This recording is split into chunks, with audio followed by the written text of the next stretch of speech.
lot of people think Roblox is a game. It's not a game, it's a platform. And it's essentially a two-sided marketplace where creators make experiences and then players show up and they play those experiences. And we have, I think our official stat right now is we have 55 million daily active users and somewhere between 2 and 250 million monthly active users. Everyone who's on Roblox creates an avatar. They are representing themselves, they're representing some version of themselves. And what they end up doing is basically creating a digital version. Obviously in the Metaverse we don't have technical problems like these, which is a nice thing.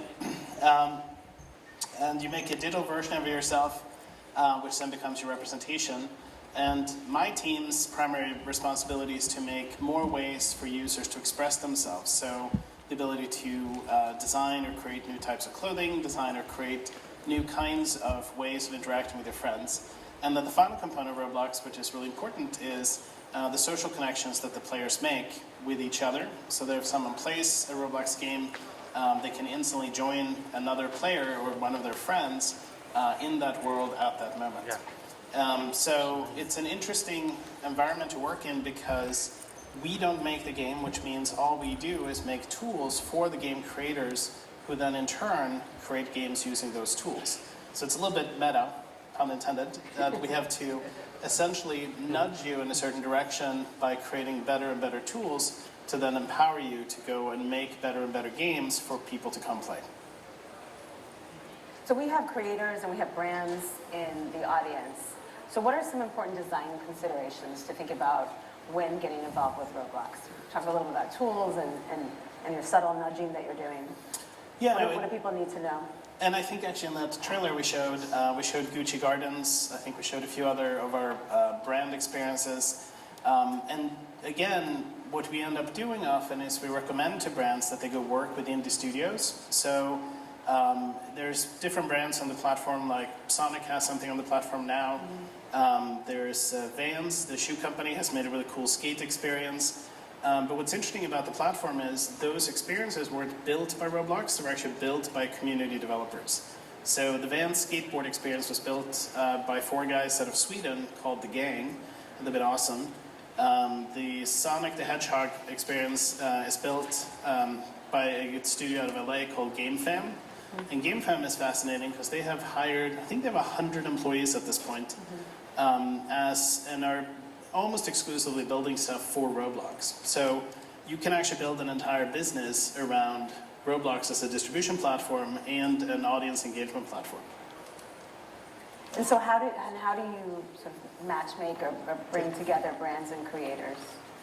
Well, often brands aren't quite sure yet what to do in the Metaverse. So we have a lot of exploratory conversations where brands will sort of ping us and say, hey, what should we do? And it's everything from sneaker brands to fashion brands to sort of IP that you would expect in the game world. And it's interesting because the number one advice we give brands is that they actually have to make an experience that is fun. If you just go ahead and make something and then slap a fancy name on it and no one plays it, then it's like you haven't actually achieved much in the Metaverse. So the biggest challenge for brands is actually to make a meaningful, social, engaging experience on the platform that has long-lasting value. And that's hard just if you think of making a game in general.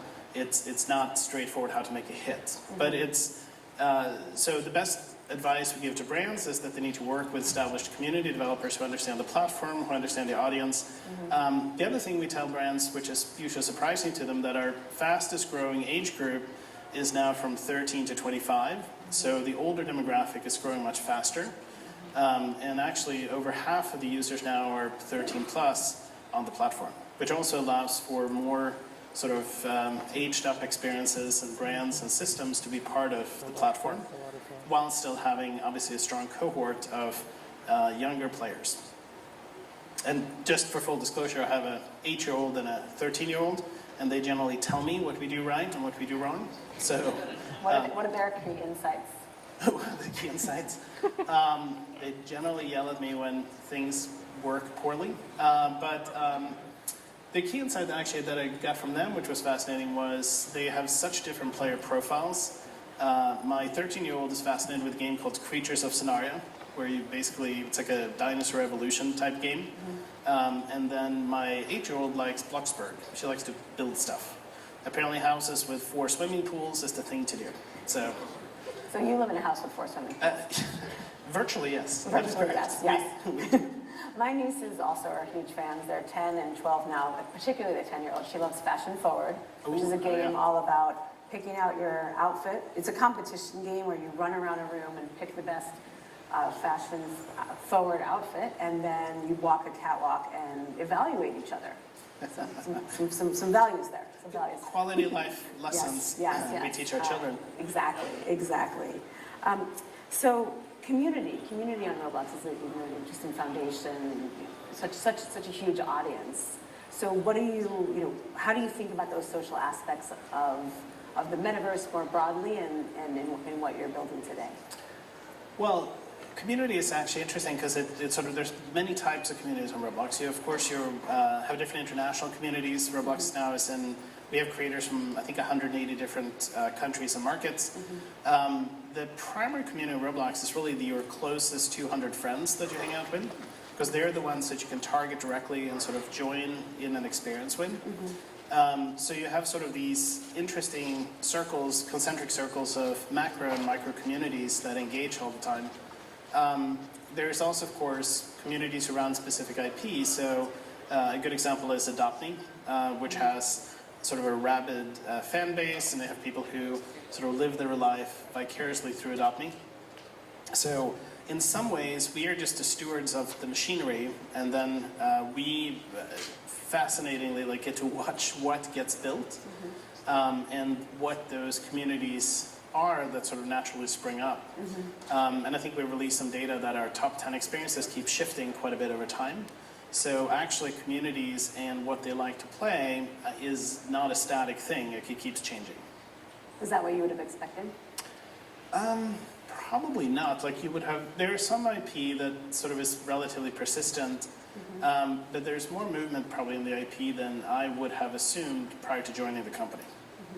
Which is cool, because now, when we release new tools, right? We release new tools, or recently we released something called layered clothing. Layered clothing allows you to basically make puffy jackets and pants and shirts and all kinds of outfits. And what's cool about that system is it scales to fit your body. So if you're a dinosaur or a blocky character, it fits perfectly. So unfortunately, clothing in the real world doesn't work that way, because then we could just buy one jacket and it would fit you forever. But that is actually a really awesome system that now encourages the community to build experiences that we didn't have before. So the fashion experiences and other kind of systems can get more high fidelity content because of these new tech community or component that we built. So what was the catalyst for building layered clothing?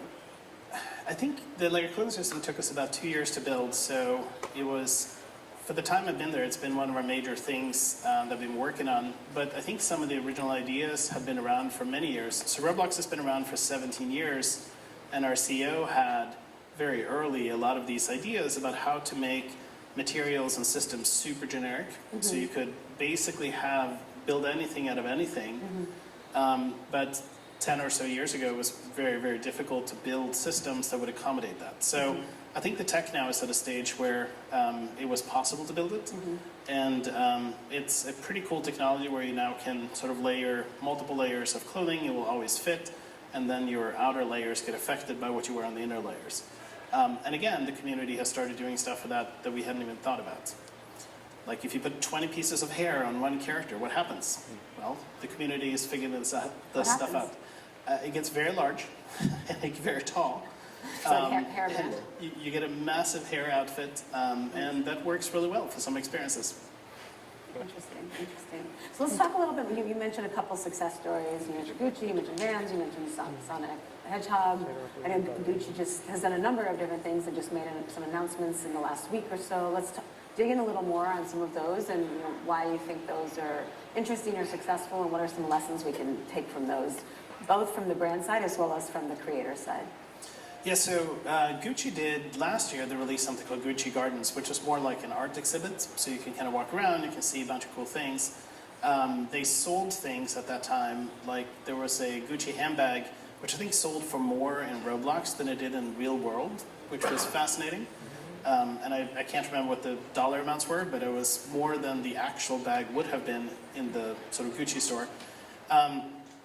They really released a new system, or a more sort of deeper experience in the last week, and I think they learned from the first fashion-focused release, and now they've come back and sort of done more of a interactive experience.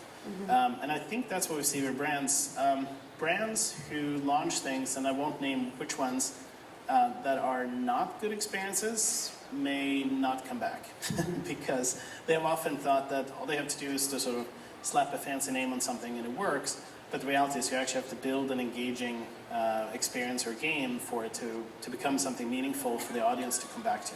And we saw that in VR too in Yep. some of the earlier days. And what it was, you talked a little bit about this, but it's hard to predict a hit, but what are just some of the things that make an experience engaging, or have that social glue, that social connection? What are some of the through lines there? Yeah, so we actually brought two studios up when we were talking at the Game Developers Conference earlier this year, and we sort of had them walk us through, or the audience through their development process. Because Roblox provides so many of the tools, it was actually really interesting to watch them sort of say, well, we don't know what we're going to do today, we changed our minds, we built an entirely new thing this morning, and then we tested this piece of the game loop, and then tomorrow we're going to build something completely different. So because the tooling is so integrated and you can so rapidly iterate, you can see the results of your changes much faster than almost any other platform.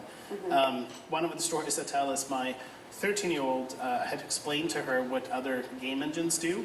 So again, not to name names, but there's other game engines out there. So I had to explain that if you use one of those engines and you want to publish this on iPhone, it may take you several weeks to get that approved. Whereas on Roblox, if you decide to build a new thing and you push the publish button, it takes about 15 seconds for it to show up on Android, iOS, Mac, PC, and Xbox. And there is absolutely no sort of further step needed. So then she looked at me and she was like, why would I use any of those other engines? And I was like, exactly. That's exactly what she did. Bias in your family, it sounds like. Very biased, Very yes. biased, yes. But it was fascinating because it is a new paradigm in how you build things. And I think what gets underappreciated sometimes is that Roblox is really almost like a broadcast medium, right? The executable is so small and so efficient. The entire iOS install is only 100 megabytes. And then you publish to it these experiences. And the effect is that you can essentially reach anyone on the planet on a mid-level device almost instantly. And that's an interesting broadcasty type concept, which is very hard to replicate if you are trying to build this from scratch in a different system. And so what does that mean then for creators? In terms of the economic, we have the large distribution, you have, potential to reach large audiences beyond sort of like building an interesting experience, a game. What are what are some tips in terms of driving traffic to the experience, as well as what are the economics, or what do the economics look like broadly for creators? I think the economics one is interesting. We have been very straightforward with it, which is we have an entire webpage devoted to sort of showing how the dollars break down. And even though on paper we take 30%, depending on how you sort of look at it, as the funds sort of cycle through the platform, and as the platform, of course, acts as this instant publishing and operating system, the net effect is that developers will get between 25 and 30% after it's all said and done. But the actual cost that if you made an item and sold it on the store, you essentially get to keep 70%. But it's an interesting system because we essentially hide so many complicated functions and basically handle the hosting, the publishing, all these, all of your audience elements. You get it all sort of in one. But we have been incredibly transparent about how that breaks down. The other reason for that too is, of course, that let's call them the big platforms. So the Apples and the Googles of the world, they take their 30% off the top. So when you do the full sort of walkthrough of how that shakes out, that's why we sort of put together this entire page just to show all developers what happens in different scenarios, depending on what you build and how you build it and how you sell it on the platform. What's been the reaction of the audiences or the developers? Well, the system has actually been relatively consistent for the past 10 plus years. So I think it's been positive. You know, we have, again, some companies that have grown to 50, 100 people building exclusive for Roblox. And when they have been trying to run the numbers to try to sort of self-publish or take the IP, they have chosen not to. One interesting aspect that people may not realize is that the developer of each one of the games owns their own IP. So if I built a game of Roblox and it became successful, I'm actually the owner of that IP. It's not Roblox's IP. Roblox provides a system. So you're free to, if you wanted to, go rebuild this thing on a different system. But so far, that has been very uncommon. Most people essentially really appreciate the way that the system is integrated. So Roblox participates in the economics, but doesn't participate at all in the IP if then that IP went on, you know, into other multiple universes and stories and created a movie and created merchandise and all. And in some ways it makes sense because we obviously can't own, let's say, Gucci's IP. We can't own, like there's a lot of, when IP comes in, having that type of ownership structure makes it a little bit easier. Yeah, that makes sense. So let's talk about how Roblox thinks about the metaverse and some of the Are we the metaverse? Are you the metaverse? We Does are Roblox not the consider metaverse. yourself the metaverse? We are not the metaverse. We are maybe a metaverse. Do you believe there is a metaverse? I think there may be several metaverses. Do you? Okay. I think so. You think so? I think That's that, certainly a hotly debated topic. sure, and especially with the NFT craze and Web3 and all this other stuff, there's a whole argument about whether does the metaverse necessarily need to extend across all surfaces and all systems. We are definitely a metaverse in that once you've made an identity and you have your friends, you can sort of travel around with your identity. Most of the games will let you be whoever you defined at the platform level at the game. So we have certainly the elements of that.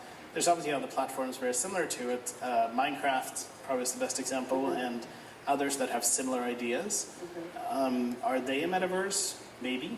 Maybe we should invent a new term for what we are. Yeah, I mean, I think I kind of subscribe to the Tony Parisi, there's only one metaverse. The metaverse is the overarching, and that there, you know, it could be a virtual world, it could be a meta world within it, but like there's an internet and a metaverse is what I Maybe we are a subscribe shard of the multiverse. to. Oh, you're a shard of the multiverse. That's a It's possible. hashtag for sure. For sure. If not, yeah. So let's talk about then what, you know, I think there's, when we talked about prior, there were 5 or 6 sort of key principles about how, you know, what are those metaverse building blocks for Roblox? Yeah, so our version of that is basically that whatever you create has to be persistent. Your identity has to be persistent. And then when I have made an experience, it should be very easy to publish, change, modify, and sort of update the things I do. And then, of course, all the economic systems where if I make a bunch of assets and I sell them, I should get a bunch of the benefit from having made those elements. And then it's very open-ended. Developers can choose how they want to monetize. Some of them have you know, subscription type systems or entry fees or item sales or like different kind of ways of doing it. And it's fascinating again to see what succeeds, and it's not something we prescribe. So open-ended experimentation, and I think our CEO invented a term called combinatorialism. So like putting together all the different combinations. Combinatorialism. Like, you know, like combining all these different systems to then make entire, you know, emergent new game behavior or new experiences. So, yeah, that's our easy. Combinatorialism. Combinatorialism, that's right. It's easy to say. It's a bit of a challenge if you wanted to replicate what Roblox does, because you have to build so many different elements to make it essentially work. Right? Well, there's in the platform, the network effects. That's right.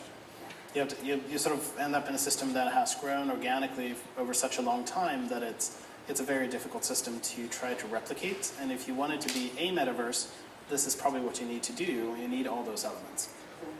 What about interoperability? Between Roblox and other... Or what's the Roblox point of view about interoperability?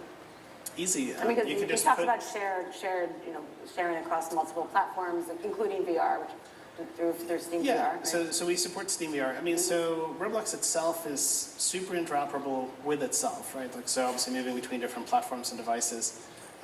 We are not interoperable with other sort of metaverse-style experiences, but clearly we have really focused on making it very easy for you as a user to pick up the system and play it on anything that you happen to have. So your Mac, PC, iOS, Android, Xbox, whatever the thing is. We do support sort of VR through SteamVR. The challenge there is that it's not really optimized for VR, but it's something that I'm sure we'll consider doing in the future and further optimizing it when the medium spec device has more power. And how about integration into blockchain? So, blockchain. So for practical reasons, any transaction that happens inside of Roblox, we don't really need a public-facing blockchain to make that work. There are some internal discussions about, like, are there things you should be able to mint out of Roblox, for instance, and publish elsewhere? I don't think we have made a determination of what that will be, and I think we're in a mode where we're just kind of waiting and seeing what happens in the market. Yeah. I think we're not a believer in sort of the crazy blockchain hype, but we also think there's some cool tech that has come out of all the research poured into blockchain over the last 10, 15 years. So can you share what some of the pros and cons of going that direction, or is that proprietary? Well, I think that if you think of anyone who sort of controls this sort of very social experience, that in particular one that is so focused on safety and civility, as Roblox is and has to be, it's very hard to imagine that you can open it up to let sort of other experiences sort of push content into Roblox and out of it. When you create something on Roblox itself, we have a very deep moderation pipeline to make sure it's safe. So we probably have a lot of challenges around interoperability between us and other platforms where we think there's some risks involved with sort of moving assets in and out. In fact, we have, and I think we've been very public about this, we have more people doing content moderation than actual full-time employees. So, we're closing thoughts. We talked about where we can find you in Roblox. For the developers in the audience, what are 2 first steps that you would recommend that they take, and for the brands? I think for developers, download Roblox Studio and start building. Like, that's pretty straightforward. There's a ton of information. What skills do they need, or are they? So the coding language is Lua. The underlying systems is all written in C++. But if you understand how those systems work, then you just need the scripting level and 3D art kind of components in order to get started. Most of those, or almost all of those tools are available in Roblox Studio itself. Okay. And then for the brands, we have a brand partnership team. So you're more than welcome to contact that team on Roblox. And it's actually, you can sort of search for it. You'll be able to find the right way to get connected with that team. What should they search for? Oh, just a brand partnership. Brand partnership. At Roblox. And so how can they get in contact with you? So for me, the easiest way to get me is probably through LinkedIn. So my LinkedIn link is just Bjorn Book. So you can always find me on LinkedIn. That's probably the best place to find me. Excellent. All right.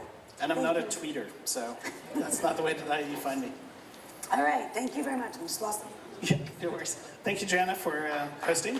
Really appreciate it. Thank you.